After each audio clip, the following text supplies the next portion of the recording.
Levantai vosso olhar.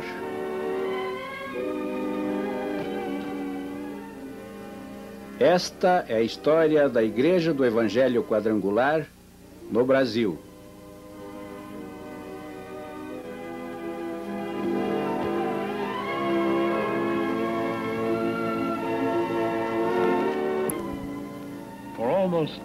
Por quase 2000 anos, fiéis seguidores de Cristo têm se dedicado a destinar suas vidas inteiramente em louvor a seu nome.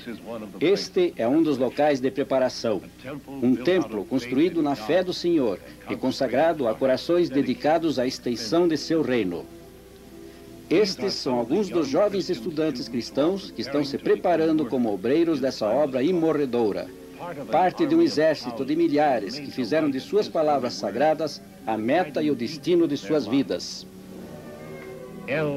Life, L-I-F-E, vida, o farol do evangelismo quadrangular internacional. E estes são os que hoje guardam essa luz. Unidos por uma fé comum, suas vidas formam parte de uma sólida corrente de devoção que transcende o tempo e vem desde os primórdios da era cristã. Eles são a versão moderna dos originais 12 apóstolos, agora no século XX, em cujos corações arde a chama sagrada erguida nos campos da Galileia.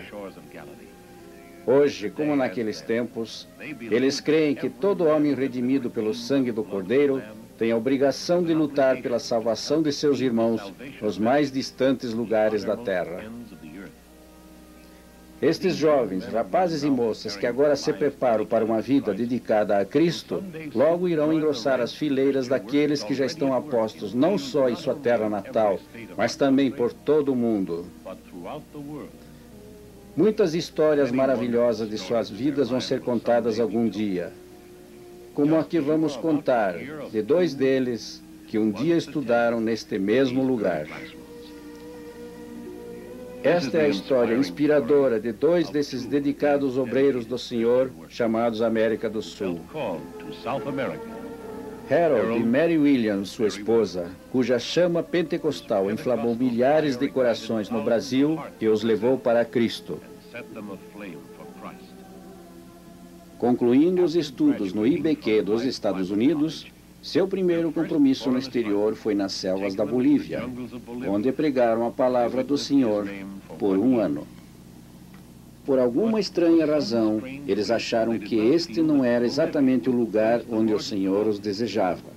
E depois de orarem pela orientação divina, eles desceram pelo rio Amazonas. Seu destino não sabiam. O futuro nas mãos de Deus. O Amazonas é um dos maiores rios da Terra, nascendo nas encostas dos Andes, fluindo por quase 6.000 quilômetros até o mar. Enquanto o rio os levava para um destino desconhecido, eles mal sabiam que o Senhor os estava preparando para um ministério moldado nos desígnios do Novo Testamento. Pelo majestoso Amazonas, eles viajaram, com uma parada na cidade de Belém, mas ainda inquietos e insatisfeitos, embarcaram num navio da costeira e prosseguiram pela longa costa brasileira, parando algumas vezes em busca de um lugar onde suas vidas pudessem ter uma real motivação para ele. Seria em Fortaleza? Ou em Recife? Ou Salvador? Ou talvez ainda Rio de Janeiro?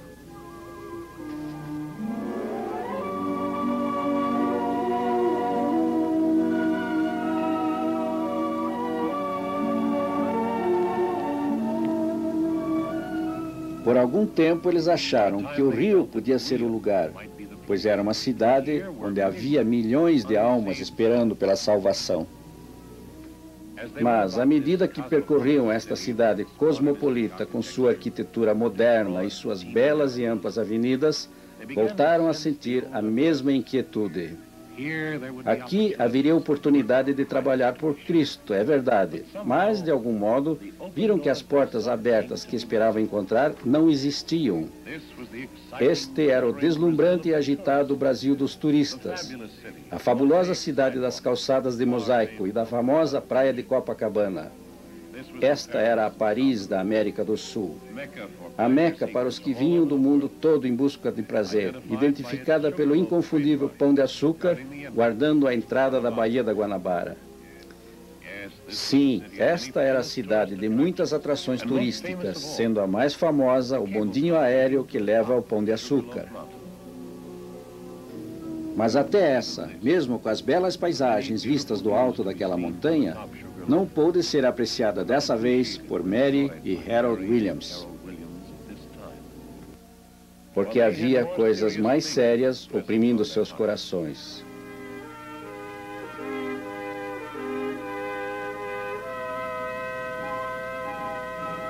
Não, esse também não era o lugar que eles procuravam. Este era o Brasil do lazer e do comércio, dos políticos e do governo, do comércio externo e atividades diplomáticas. Aqui a religiosidade do povo parecia distante, esquecida, e o zelo cristão que devia aquecer seus corações parecia duro como a rocha da montanha. Assim, ainda esperando por um sinal divino, Harold e Mary Williams resolveram continuar, mais uma vez.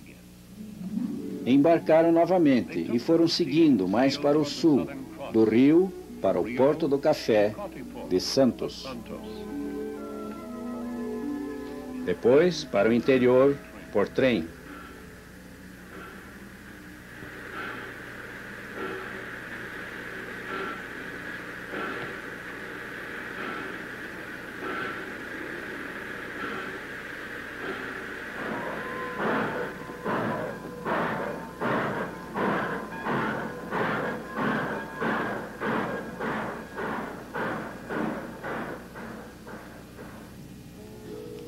Assim chegaram a São Paulo, o grande centro industrial da América do Sul.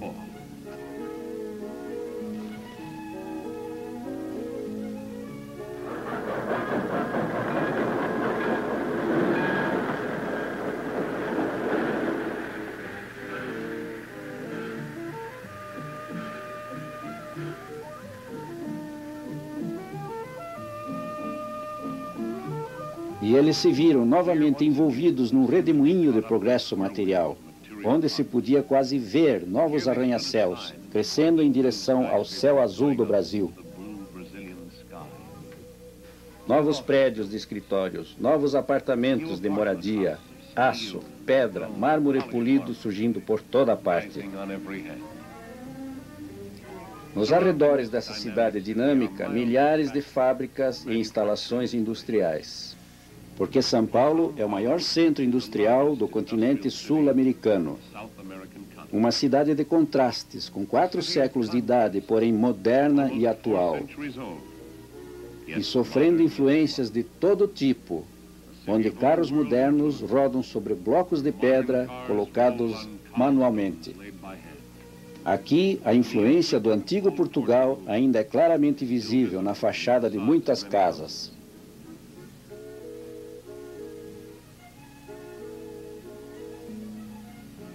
Mais uma vez, o casal Williams teve aquele estranho sentimento de insatisfação. Havia muita gente que devia ser salva, é verdade, mas a vida parecia fluir muito agitada para dar tempo às coisas espirituais. Aqui, as pessoas pareciam fechadas, imunes a qualquer contato. Nessas muralhas de concreto, parecia não haver lugar para Cristo, nem tempo para ouvir seus ensinamentos. Mas como eles estavam errados em pensar assim? Não eram essas grandes cidades que estavam despreparadas. Eles é que não estavam. Quando decidiram deixar São Paulo, eles mal sabiam que um dia o Senhor os faria voltar aqui, que nesta cidade do apóstolo Paulo teria início uma chama pentecostal que iria se espalhar por todo o Brasil. E assim, guiados pelo Senhor sem o saberem, Esses missionários da Igreja do Evangelho Quadrangular deixaram São Paulo, ainda em busca de um lugar onde pudessem testemunhar seu nome.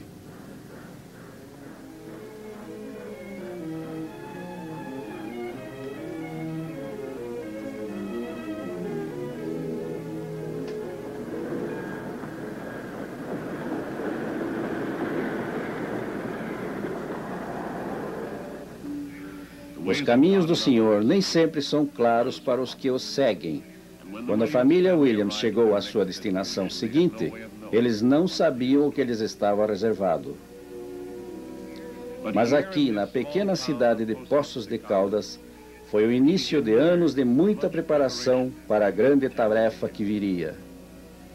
Uma pequena charrete simbolizando a índole da cidade, num clima de paz e quietude, onde finalmente se encontrou o ambiente para a germinação de pensamentos profundos e concentração espiritual.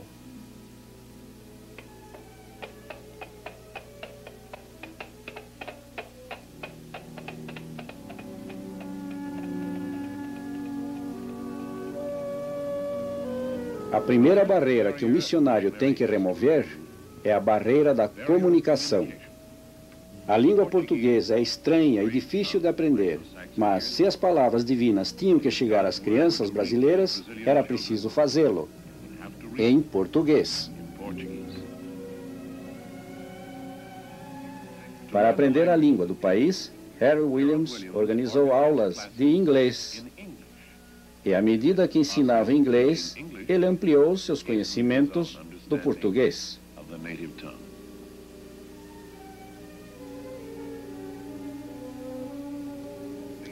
Eu coloco minha mão sobre o livro e ponho o livro sobre a mesa. Era um processo lento, mas onde há uma vontade, há um caminho. E logo suas palavras vinham fáceis e todos o compreendiam.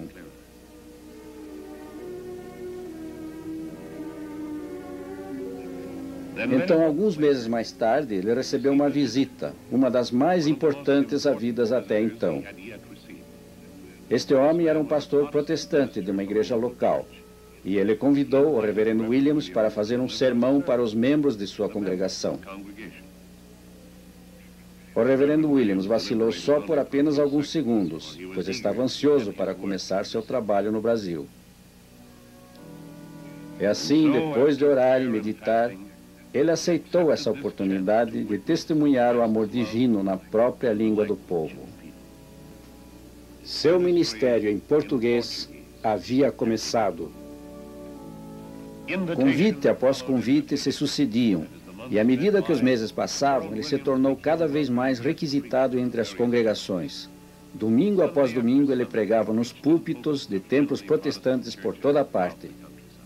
Mas apesar desse progresso inicial, ele ainda não se sentia realizado. Faltava alguma coisa, algo ainda estava errado. A antiga inquietude foi voltando ao seu coração. Com a alma ansiosa, ele se perguntava quando é que o seu trabalho iria começar de verdade, ter sua própria igreja, ou o que quer que fosse a vontade do Senhor. Amargurado e confuso, ele implorou pela orientação divina. Ó Senhor, guia-nos, mostra-me o caminho, qual é a tua vontade para nós? Por algum tempo, ele foi o pastor de sua igreja em São João da Boa Vista. A igreja cresceu e logo havia 60 pessoas na congregação. Porém, mesmo com essa tarefa, aquele sentimento não o largava. E o trabalho acabou sendo assumido por outro casal missionário. Mas ele ainda sentia que alguma coisa profunda e fundamental estava errada. Algo que tinha que ser corrigido para não minar sua autoconfiança e destruir sua serventia para o Senhor. Mas o que?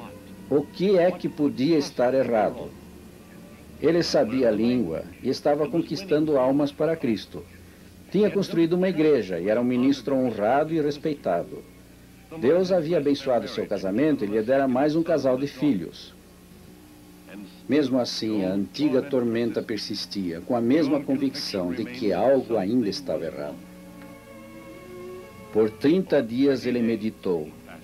Por 30 dias e noites ele esperou em oração pelo Senhor. Onde foi que ele perdera o caminho? Por que o povo se mantinha distante de sua igreja? Por que sua congregação tinha só 60 almas num país de tantos milhões? Por quê? Por quê? E o que ele podia fazer sobre isso? Agora, finalmente, o Senhor estava pronto para revelar seu propósito. Segue, vai por estradas e caminhos, e chama-os para entrarem, que minha casa estará cheia. O povo parece ter medo de entrar numa igreja comum. Talvez elas correspondam se as pregações forem feitas num novo estilo? Claro que sim. Tudo o que ele precisava era uma tenda. Uma tenda. Tudo o que eu preciso é uma tenda. Finalmente o plano do Senhor tinha sido revelado. Convencido de que essa visão era uma ordem direta do Senhor, o pastor Williams decidiu expor seu plano diretamente a seus superiores nos Estados Unidos, pedindo seu apoio e consideração.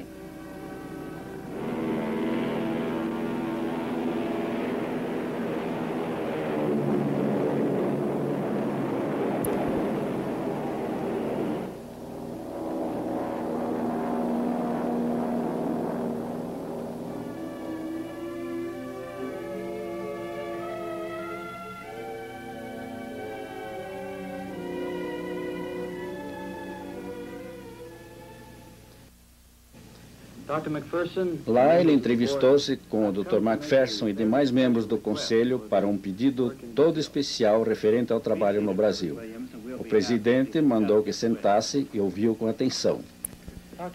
Williams contou que havia recebido uma inspiração para um novo tipo de trabalho no Brasil, alguma coisa nova e que nunca tinha sido feita anteriormente, ou seja, colocar uma tenda do Evangelho bem no meio de uma grande área industrial de São Paulo. Precisava de uma ajuda inicial para adquirir o material para essa primeira tenda. Precisaria apenas da lona, pois os pilares, cordas e outros materiais arranjariam lá mesmo. Se vierem poucas pessoas no começo, logo poderiam ser milhares, mas era preciso uma ajuda para se ter essa tenda. O presidente achou a ideia muito boa, apoiado pelos demais membros. O entusiasmo e convicção de Harold Williams impressionaram vivamente o pessoal, e já não havia mais dúvidas. Essa combinação, primeiro, um programa baseado na pregação e, segundo, o entusiasmo de um pastor cheio da certeza de poder executá-la, fizeram o conselho da IEQ dos Estados Unidos entrar em ação. Eles concordaram que a ideia era ótima e iam divulgá-la entre os membros da igreja para conseguir donativos. Williams agradeceu ao presidente e demais companheiros pela atenção ao seu projeto, mas pediu que tudo fosse agilizado ao máximo, porque estava ansioso para começar. Recebeu os votos de felicidades de todos, desejando-lhe sucesso no trabalho de evangelização. O presidente analisou os detalhes do plano com seus companheiros e pediu que todos colaborassem na campanha de arrecadação de fundos, que foi feita e que resultou na primeira tenda da Igreja do Evangelho Quadrangular do Brasil. O Dr. McPherson transmitiu o plano aos membros principais da igreja para sua decisão final. Explicou as maravilhosas possibilidades que o programa oferecia no sentido de ampliar o reino de Cristo no Brasil. Pediu a todos o apoio através de orações e auxílio financeiro. Nas igrejas, não só de Los Angeles, mas de todo o país, líderes, leigos e pastores captaram a visão e fizeram apelos entre os membros de suas congregações. E o povo escutou e começou a entender o que poderia significar o ministério das tendas no Brasil. Nas reuniões da mocidade da igreja, o desafio era lançado entre os participantes. Era a oportunidade de cada um poder participar numa causa de longo alcance e enorme significado. Em muitas e muitas reuniões desse tipo, os jovens começaram a ouvir e responder ao chamado de Cristo. Crianças também eram convidadas a participar. Para elas, contava-se a história de modo mais simples. Iremos aos pontos mais distantes da terra para contar as boas novas, como foi feito pelo Salvador há 2000 anos. Eles ajudaram com moedas e pequenas quantias. E cada criança que ajudou assinava o nome num pedaço de lona, que depois seria costurado na tenda de reavivamento. Como de costume, os dedicados membros da igreja responderam de coração aberto. Depois de algumas semanas, já havia dinheiro suficiente para comprar a primeira tenda para a cruzada de reavivamento no Brasil.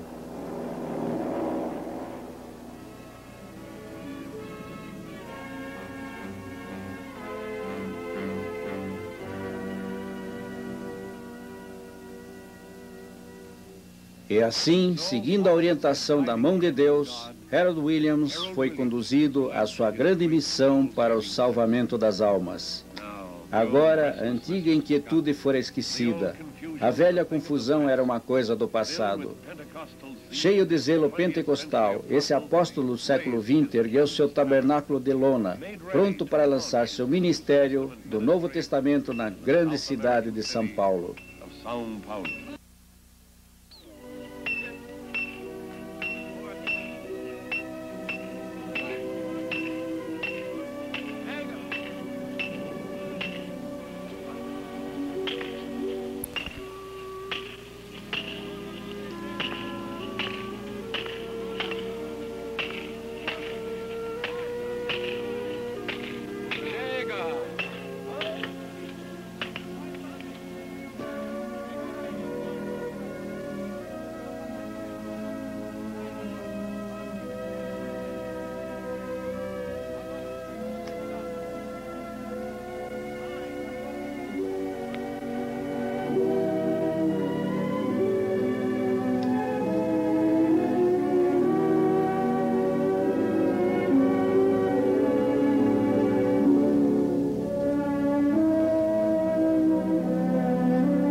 Tenda levantado no Brasil. Vamos dar graças a Deus. Nosso Deus, nós te agradecemos pelo privilégio de levantar esta tenda que vai ser usada para a tua glória. Lord Jesus, abençoa principalmente aqueles que tornaram possível a primeira tenda no Brasil. Que ela sirva para a salvação de muitas almas. Pedimos em teu nome, Senhor. Amém. Amém.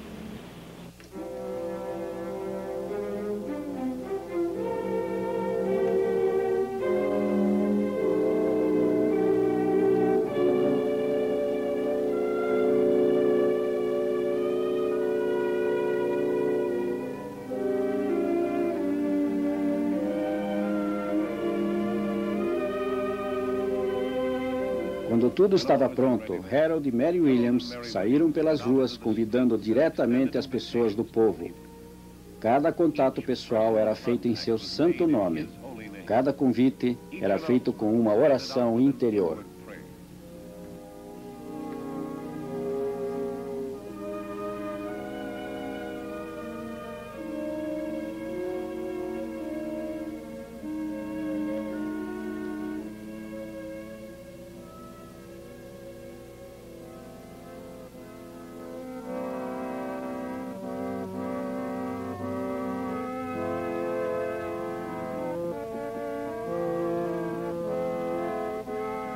Havia chegado o grande momento, depois de anos de preparação.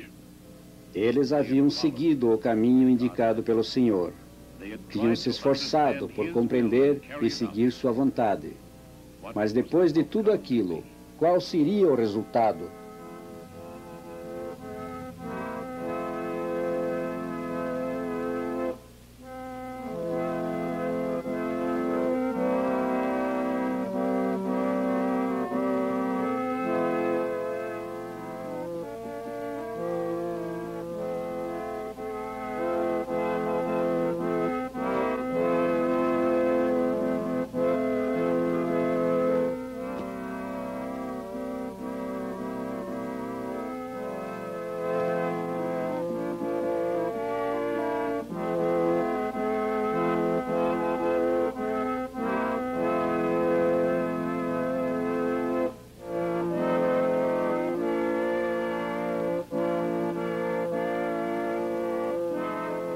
Para Harold e Mary Williams, este foi o momento de triunfo. Aqui finalmente estava a prova de que pelo evangelismo das tendas, o povo do Brasil podia ser alcançado pelo Evangelho Salvador de Cristo. Boa noite, amigos. Bem-vindo ao nosso culto. And as we would say in English, the Lord bless you and welcome to our service. Hoje é o nosso primeiro culto na tenda de Jesus. Graças a Deus pelo privilégio de pregar o Evangelho aqui debaixo desta lona. Dia após dia, ele continuava suas reuniões de evangelismo e o povo de São Paulo vinha em grupos cada vez maiores. Em cada reunião aparecia mais gente, ansiosa para ouvir a mensagem da salvação. A congregação crescia em tamanho e também o Espírito do Senhor crescia dentro de seus corações. E começou a se manifestar o início de um grande reavivamento. Senhor Jesus, nós te agradecemos pelo privilégio de trabalhar na sua seara, aleluia. Abençoa esse povo, Deus, que está trabalhando para ganhar almas aqui no Brasil. Em teu nome nós pedimos, amém. E todo o povo de Deus diga amém. Agora vamos cantar o corinho Brilhando. Brilhando, brilhando.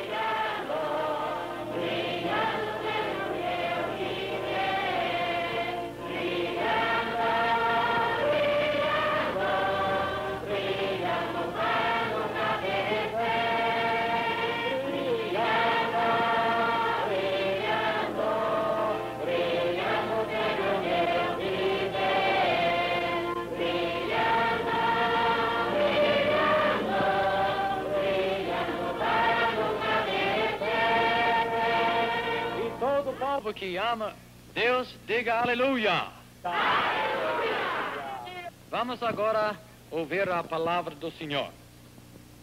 O meu Deus, das suas riquezas, suprirá todas as vossas necessidades. Desse modo, pela fé em Deus e confiança no seu poder, foi lançado um dos maiores movimentos de reavivamento vistos no mundo, desde os tempos de Pentecostes.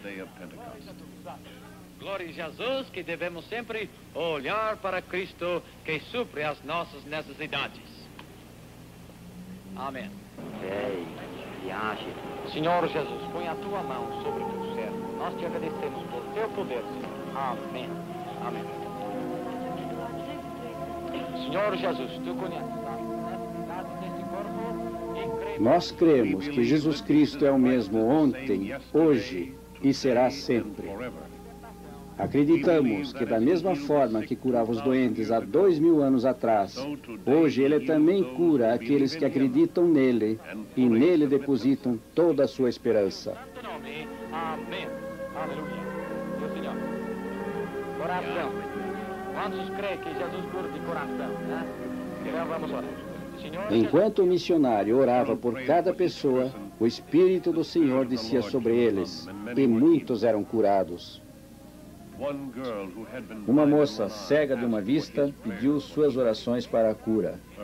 Sua vista clareou e ela começou a enxergar.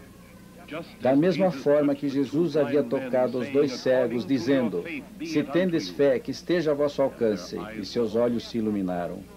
Para outra, Jesus disse: "Que seja para vosso conforto, vossa fé será a vossa esperança." Senhor Jesus, tu conheces as necessidades da tua serva, repreendemos a enfermidade do pé da tua serva. Senhor, liberta em teu nome pedimos. Amém. Amém. Aleluia. Estes sinais seguirão aqueles que acreditam no Senhor.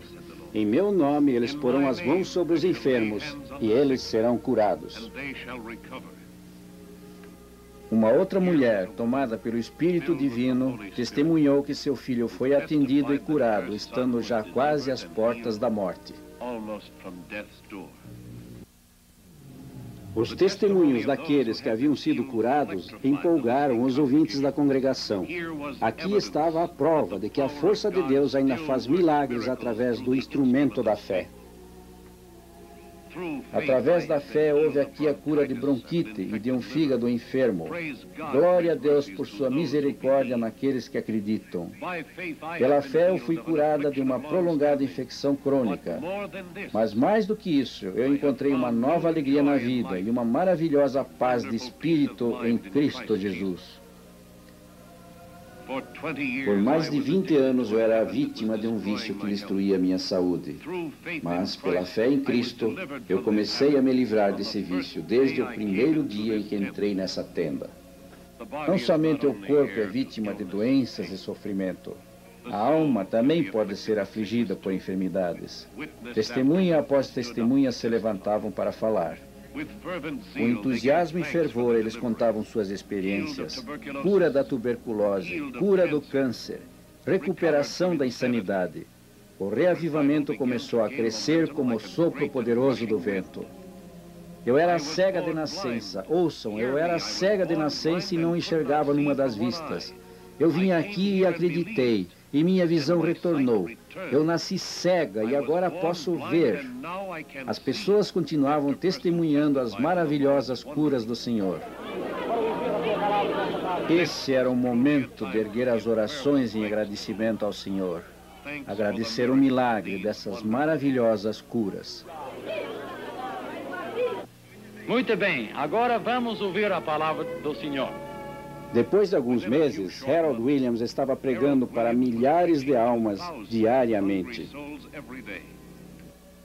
Intimamente, ele agradecia a Deus por tê-lo mandado ao Brasil, porque ao encarar os rostos dessas multidões, lhe vinha a certeza de que nesse país havia milhões de pessoas famintas pelo pão da vida. Gente que tinha receio de entrar nas igrejas protestantes convencionais, agora invadiam e superlotavam as tendas de reavivamento. O movimento já estava ficando grande demais para uma só tenda. Muito trabalhoso para que um só evangelista desse conta. Podia-se ver na congregação líderes militares, doutores e advogados, industriais e legisladores, maquinistas e alfaiates e pintores que iriam mudar suas vidas e se tornar ardentes defensores da causa de Cristo. Entre os fiéis seguidores de seu rebanho, o pastor Williams lançou então um urgente apelo. Quem entre eles se proporia a dedicar seus talentos para o serviço do Senhor? Milhões de pessoas no Brasil estavam esperando pelas boas novas de salvação por Jesus. Quem as daria? Quem seria voluntário? Entre os que escutaram estava o Dr. Ciro Martins, um dos mais famosos dentistas de São Paulo, que fechou seu concorrido consultório e tornou-se um líder na Cruzada Nacional de Evangelização. Também um juiz de direito civil, Dr. Cavalcanti, que trocou os solenes trajes de juiz por uma modesta roupa de trabalhador para uma causa mais forte e elevada. O industrial e dono de fábrica, Carlos Borsoi, também ouviu o apelo. Ele descobriu que haveria alegria maior moldando as almas dos homens do que moldando formas de aço. Também se apresentou um pintor. Este foi Antônio Landi, cujos talentos no ofício logo seriam dedicados à cruzada brasileira de almas. Jacó Visconti, um próspero comerciante de São Paulo, transferiu aos sócios a administração de suas empresas e dedicou seu tempo a serviço das obras do Senhor. Geraldino dos Santos, que acabou sendo um dos maiores missionários de Cristo no Brasil. Um dos valores novos que surgiu na Assembleia Legislativa de São Paulo. Deixou seu trabalho das coisas políticas e, em seu lugar, assumiu a liderança das coisas da alma. Havia muita gente competente e inteligente assistindo a essas primeiras reuniões, entre elas a doutora Helena Christoph, dentista, destinada a se tornar um valor especial, ministrando alívio às necessidades do espírito em lugar das da carne. Então, Harold Williams concluiu seu chamado ao povo. Quem assumiria, quem iria oferecer seus préstimos ao Senhor? bem. Agora, levante em pé aqueles que querem dar a sua vida a Jesus Cristo. Quer consagrar sua vida, quer trabalhar para Jesus. Vem aqui à frente agora. Irmãos, vamos entregar a nossa vida a Jesus. Vamos entrar na ceia do Senhor. Senhor Jesus precisa da nossa vida. Irmão, vem a Jesus. Vem aqui à frente. Como os que primeiro responderam ao chamado dos primeiros apóstolos, agora os fiéis se levantavam e vinham para a frente. Gente de todas as classes sociais, gente não iniciada em doutrina e teologia, gente trazendo apenas sua fé para ser guiada.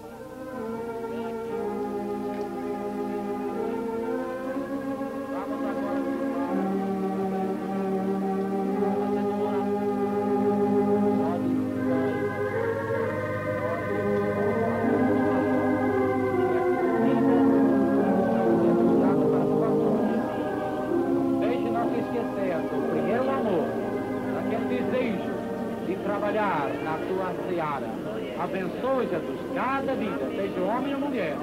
Em teu santo nome, nós pedimos. Aleluia. Vamos levantar as nossas mãos e dar graças a Deus. Nós te agradecemos, Jesus, pelo privilégio de ser obreiros na obra. Senhor, não deixe-nos nunca sentir frio na nossa experiência, mas para que sempre sentimos o fogo e a virtude do Espírito Santo. Jesus, em teu santo nome nós pedimos. Amém. Amém. E todo o povo de Deus diga amém. Amém. Vamos cantar agora. Eu quero trabalhar por meu Senhor. Eu quero trabalhar por meu Senhor. Todos agora cantando.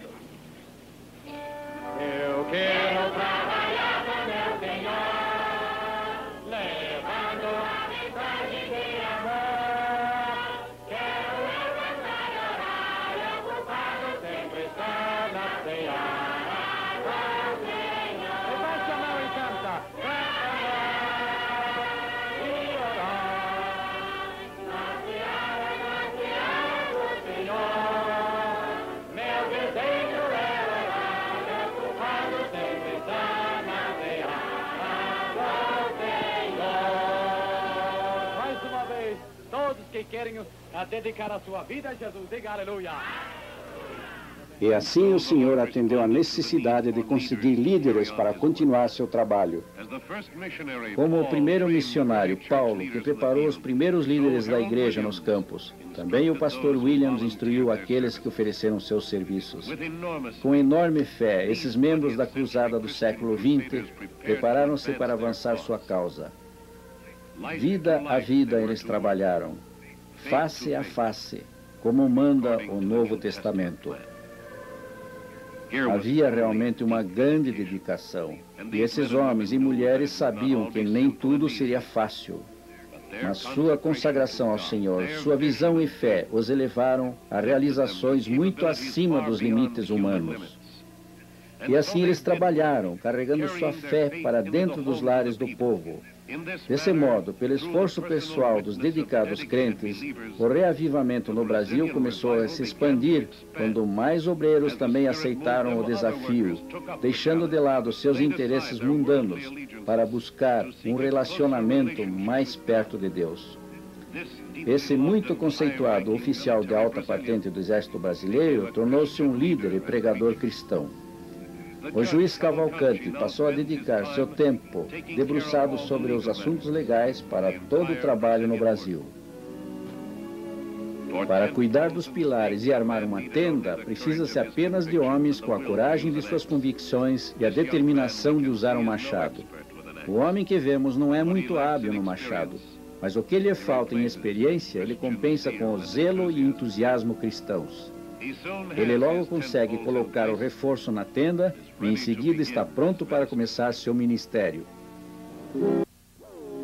Tua alma está ferida, magoado o coração, a tristeza já se apoderou de ti. Escuta, meu amigo, Jesus vos fala assim: ó cansados e oprimidos, vinde a mim. Tomai sobre vós o meu jugo, e eu vos aliviarei, e descanso vossas almas gozarão. Pois o meu fardo é leve, meu jugo é suave, paz perfeita vós tereis no coração.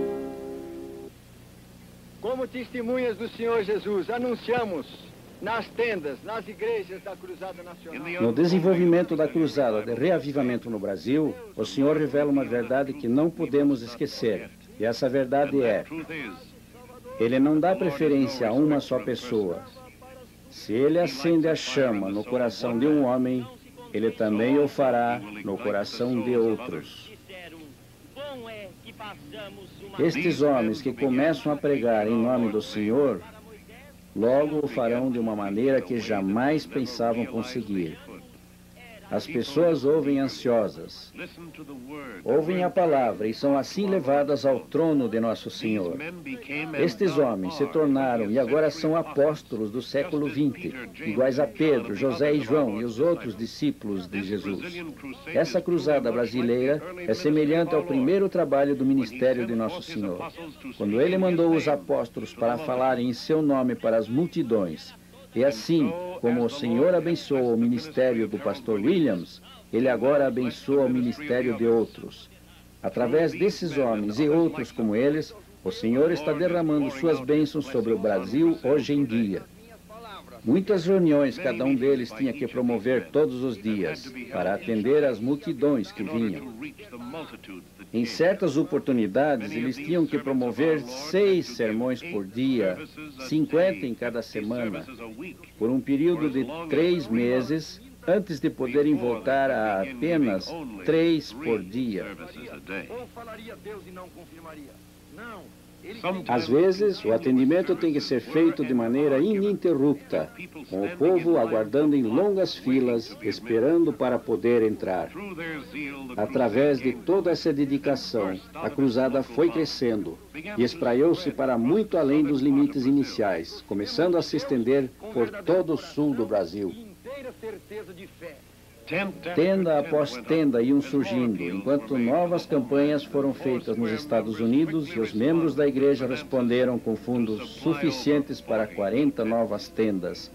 Em Cambuci, em Água Branca, Jabaquara, em Pompeia, São Caetano, Penápolis, Campinas e muitos outros lugares. Harold Williams e seus seguidores estabeleceram o quartel-general da igreja na Igreja Quadrangular da Barra Funda,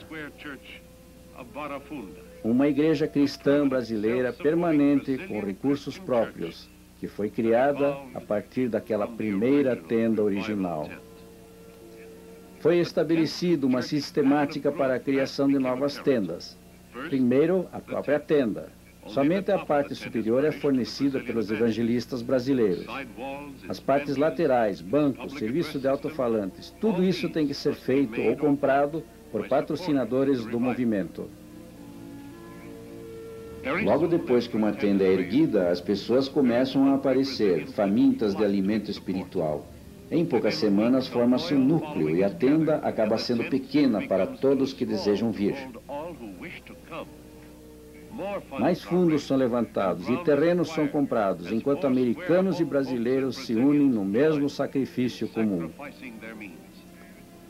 Com orações e cerimônias apropriadas, uma urna de metal contendo dados e registros importantes é enterrada diante da nova igreja. O marco inicial foi lançado. Agora os trabalhadores fazem o erguimento das paredes, pedra a pedra elas se erguem.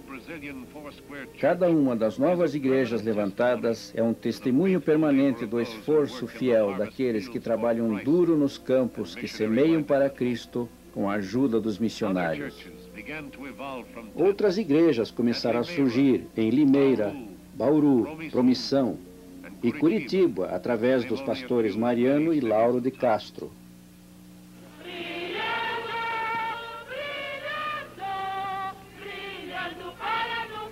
Cada domingo, quando termina o culto, ou sempre que é possível, muitos membros caminham pelas ruas com megafones cantando hinos da igreja. E para contar a outros seu júbilo pelo encontro com Jesus Cristo.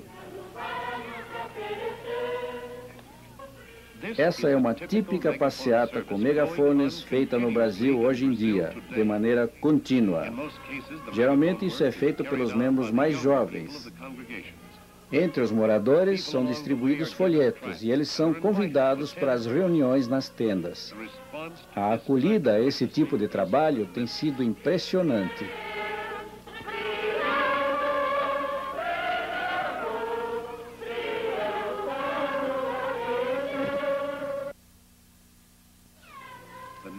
Cruzada Nacional de Evangelização, Igreja Internacional do Evangelho Quadrangular. O Brasil será melhor com Jesus no primeiro lugar. O Senhor seja louvado. Que maravilhoso testemunho das almas que trabalham para Cristo existe nas legendas dessas faixas.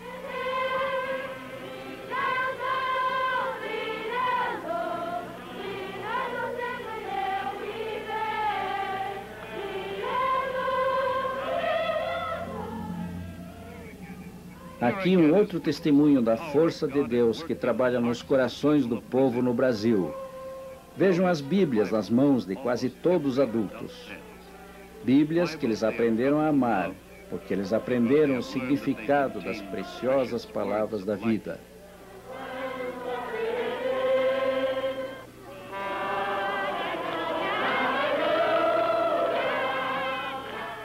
A força desse reavivamento é claramente notada pela cada vez maior participação do povo. Aqui, em fila até fora da estação ferroviária, mais de 1000 participantes da cruzada estão esperando para uma grande peregrinação até Sorocaba para a cerimônia do batismo. Novamente, aqui estão felizes novos cristãos, graças a alguém que um dia se dispôs a ir ao Brasil. Esses cristãos estão aqui porque 2 pessoas, Harold e Mary Williams, foram chamados e outros contribuíram para ajudar a apoiá-los enquanto levavam avante o trabalho do Senhor.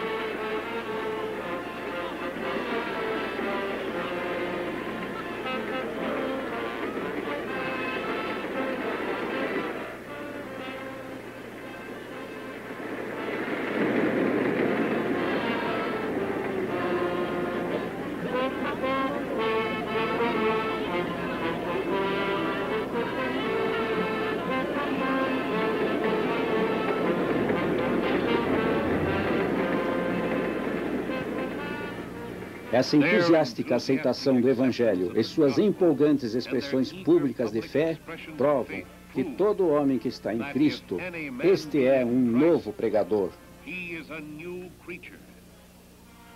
Ouçam essas vozes em seu louvor. Já não há como duvidar.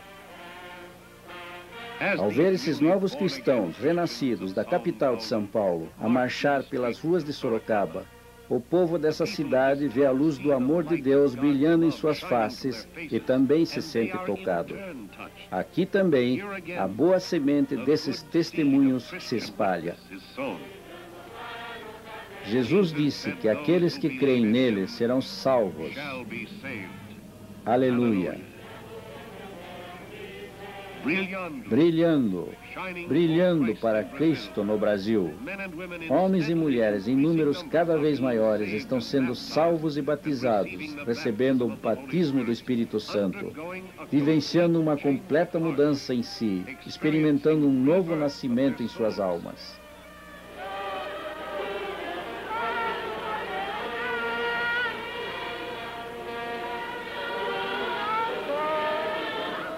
Para eles, esse renascimento é muito real. Por causa dele, eles estão tomados de novos desejos, novas inspirações, uma nova maneira de encarar a vida.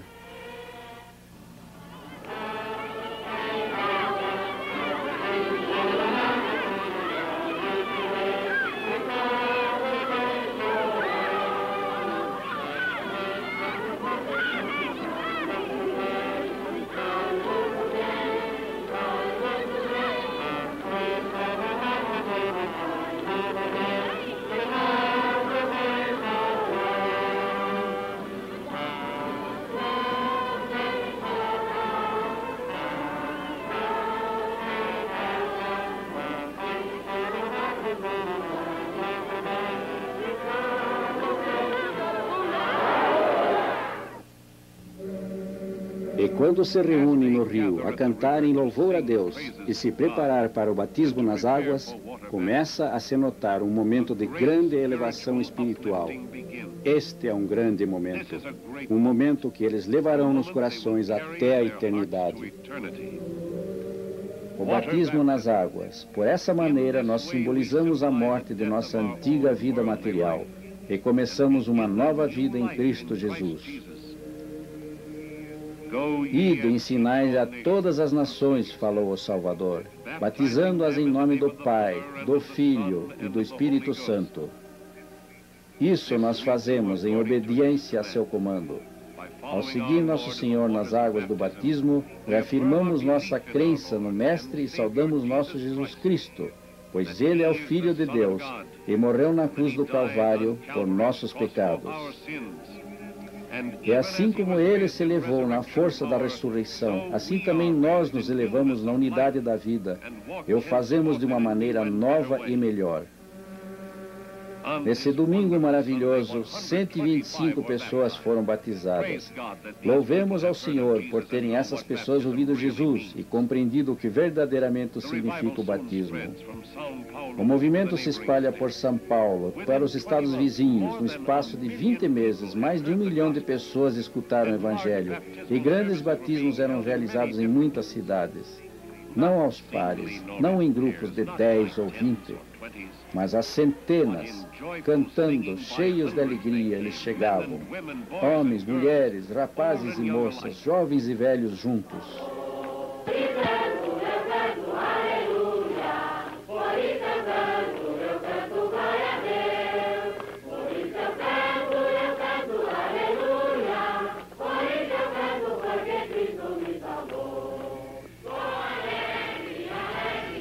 O entusiasmo de seus cânticos era a prova da confirmação de sua fé no Senhor e Salvador Jesus Cristo, e de que agora finalmente estavam prontos para o batismo.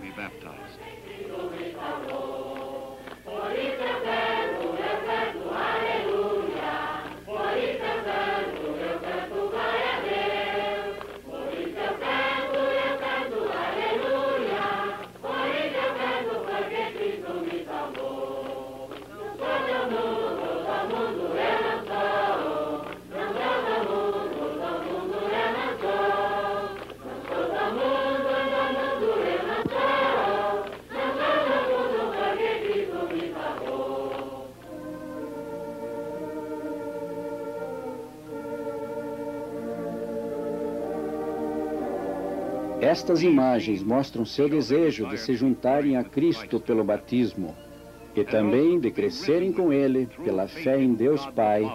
Amém. Não é por nossos trabalhos, pelas riquezas que seremos salvos, mas por sua graça e sua misericórdia é que o seremos. Nesse glorioso dia ensolarado, mais de 200 pessoas foram batizadas, enquanto milhares de outras vieram para assistir esse ato emocionante. Arrependei-vos e sede batizados em nome de Jesus Cristo, e recebereis o Espírito Santo. Assim nos falam as Escrituras, e assim nós o cremos. A onda pentecostal espalhou-se para o leste, até o Rio de Janeiro, então ainda capital do Brasil. Rio de Janeiro, a mesma cidade pela qual Harold e Mary Williams um dia tinham passado, agora ansiosamente aceitava o Evangelho. Hoje está rapidamente se transformando no centro de atividade da grande cruzada brasileira de reavivamento. Periodicamente, aos domingos, os congregados vão aos subúrbios da cidade em caminhões e ônibus alugados.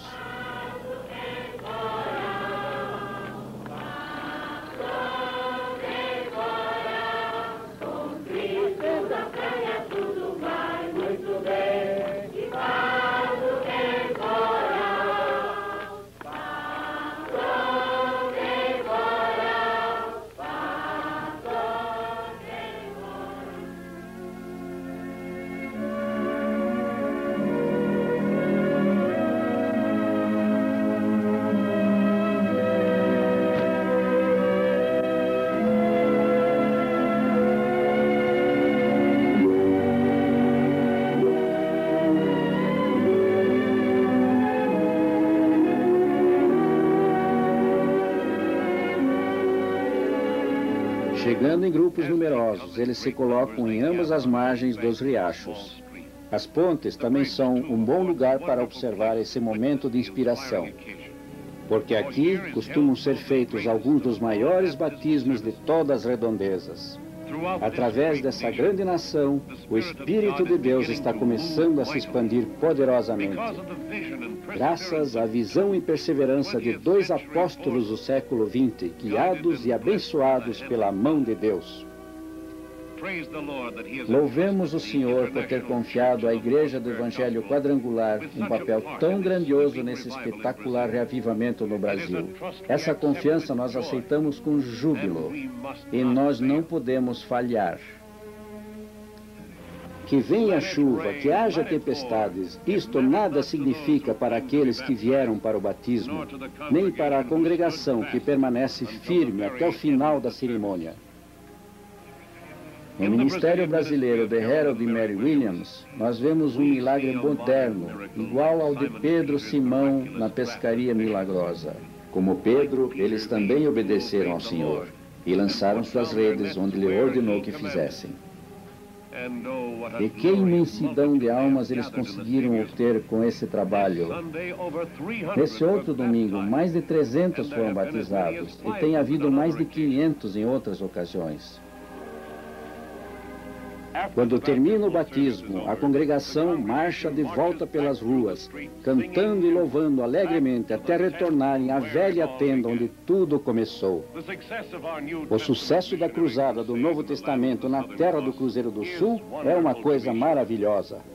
Mas não podemos dar por terminada a nossa missão nas terras brasileiras, porque ainda falta muito a fazer no Brasil. No entanto, nessa grande cruzada, a obra apenas começou. Porque o mundo todo é campo de semeadura para Cristo, e os milagres que Ele hoje está realizando aqui, Ele pode fazer e está fazendo também em outras terras. Assim, elevemos nossos próprios corações e aceitemos os desafios que nos esperam no mundo. Ergamos os olhos para termos a visão dos campos de colheita. Agora chegou a maior oportunidade para o testemunho cristão. Agora, a nosso alcance o dom de podermos, por nossa própria ação, saber que nós também temos comando. As missões mundiais do Evangelho Quadrangular chamam para a colheita de Jesus.